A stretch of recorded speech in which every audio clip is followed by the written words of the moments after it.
La historia de los números, por Mauricio Garza, Mauricio Venegas y Adrián Chávez. Haremos uso de este mapa conceptual ya que es un organizador gráfico que nos va a ayudar mucho a clasificar cada uno de los conjuntos y subconjuntos de los números.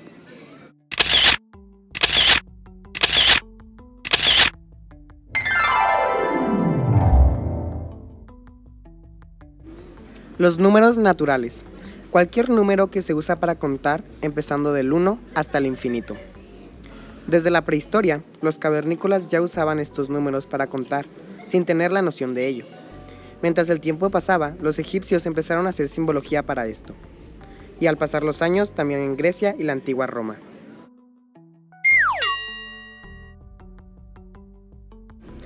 El 0. Hasta el año 1200 después de Cristo se usó en Europa la numeración romana. Leonardo Pisano, o el Fibonacci, escribió un libro titulado Liber Apsi, donde proponía el uso del 0. Con la invención de la imprenta, este libro se esparció por toda Europa y con el tiempo el 0 ya era aceptado. Los mayas ya tenían la noción del 0. El 0 maya. Se cree que el 0 tuvo su origen en la civilización maya. Se cree que los mayas lo utilizaban para diversas cosas, pero principalmente para marcar un numeral ausente. Lo usaban con la forma de una concha marina. 0 de Ptolomeo. Más tarde, el astrónomo Ptolomeo, influenciado por los babilonios, utilizó un símbolo parecido a nuestro moderno 0 como marcador de posición en su sistema numérico, algo comparable a la introducción de la coma en el lenguaje. Ahora ya podían distinguir entre 75 y 705.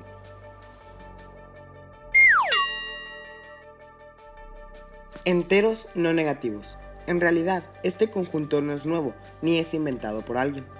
Simplemente son los números naturales que todos conocemos con la aceptación e integración del nuevo número de la época, el 0.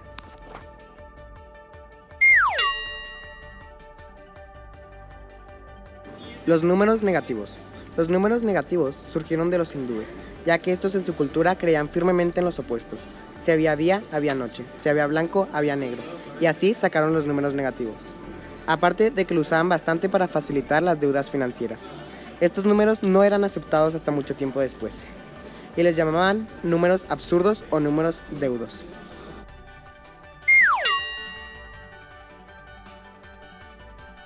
Los números enteros. Estos números se conforman por los números negativos y enteros no negativos, es decir, del 0 a la izquierda o a la derecha. Cualquier número que se encuentre en la línea numérica que no sea decimal o fracción se considera número entero. También se considera número racional.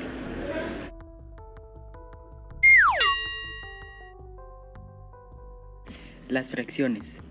Los babilónicos usaban fracciones cuyo denominador era una potencia de 60. Es decir, usaban un sistema sexagesimal. Por otro lado, los egipcios usaron fracciones con el numerador 1, fracciones unitarias.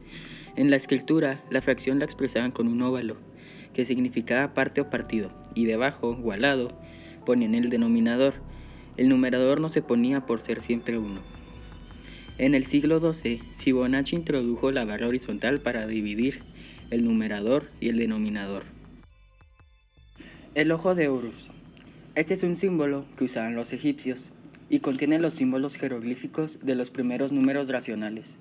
Las cejas equivalían a un octavo, la pupila era un cuarto, la parte izquierda de la pupila era un medio, la parte derecha de la pupila era un 16avo, la parte inferior vertical bajo del ojo era un 32avo y la parte inferior diagonal del ojo representaba un 64avo.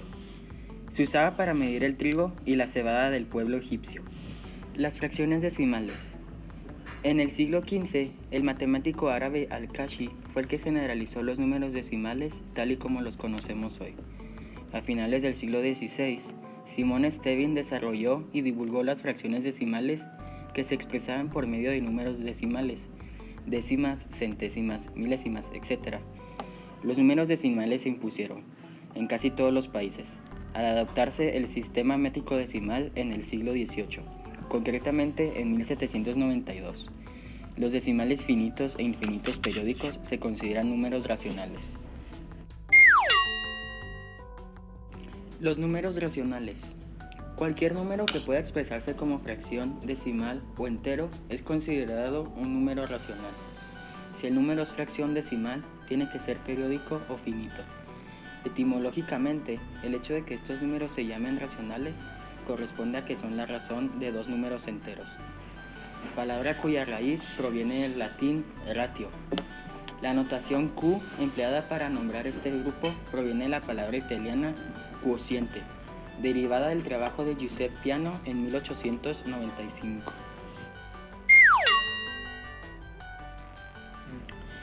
Los números irracionales. La introducción de los distintos sistemas de números no ha sido secuencial. Así que en el siglo VII a.C., los griegos descubrieron las magnitudes irracionales, es decir, números que no pueden ser expresados a través de una fracción. Al comparar la diagonal y el lado de un pentágono regular o la diagonal y el lado de un cuadrado.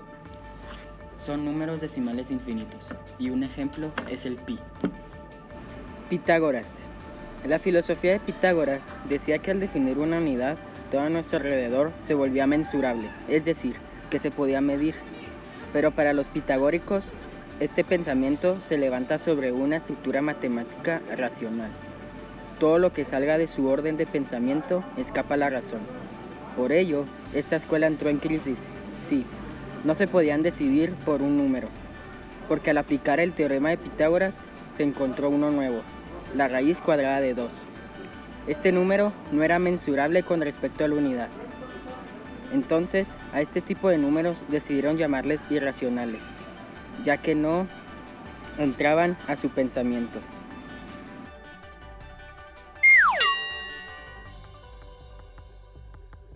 Números reales. Los griegos desarrollaron una geometría basada en comparaciones de segmentos sin hacer referencia a los valores numéricos, usando diversas teorías para manejar el caso de medidas inconmensurables, como la teoría de proporciones de Eudoxo. Números imaginarios. En el año 1777, Leonhard Euler le dio el nombre de I por imaginario, de manera despectiva, dando a entender que no tenía una existencia real. Números complejos. Los complejos se hicieron patentes en el siglo XVI, cuando la búsqueda de fórmulas que dieron las raíces exactas de los polinomios de grado 2 y 3 fueron encontradas por matemáticos italianos como Tartaglia, Cardano. Originalmente los números complejos fueron propuestos en 1545 por el matemático italiano Girolamo Cardano, en un tratado epitómico que versaba sobre la solución de las ecuaciones cúbicas y cuárticas con el título de Ars Magna. El término imaginario para estas cantidades fue acuñado por Descartes en el siglo XVII y está en desuso.